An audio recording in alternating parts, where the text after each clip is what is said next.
Ito girls, sa Pinoy street food, ano ang tawag sa ulo ng manok? Oo, bawal mag-quote. Bawal mag-quote. Hoy, gabaligya ko kang ano, kang... Sino ka baligya? Tanda? Yun o. Oo. Uy, dapat alam mo, may tinta pala kayo niyan. Sa Pinoy street food, ano ang tawag sa ulo ng manok? Chicken head. Ano na? Chicken head. Chicken head, ikaw. Eh, ikaw nagbibinta pala kayo. Naglang ko, kutok. Sa Pinoy street food, ano ang tawag sa ulo ng manok? Tagalog. Na? Tagalog. Tawag sa ulo ng manok. Oo. May tawag doon. Ito, yung chicken head. Wrong. Wrong yung chicken head.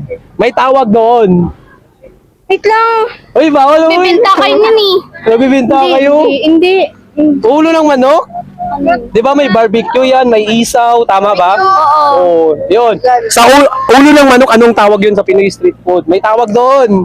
Ay, blanco, kunuto ka. Ay, blanco. Ay, mga idol, nagbibinta sila. Dapat alam mo yan. Chicken head.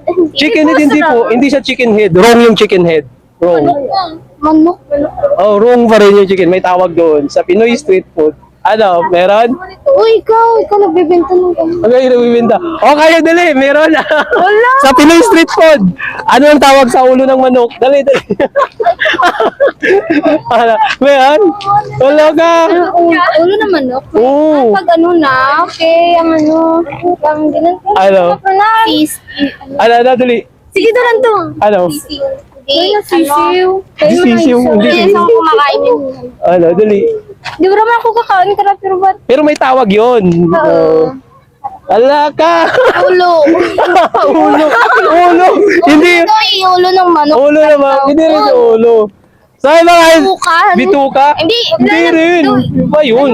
Bituka. Diba yung bituka? Oo.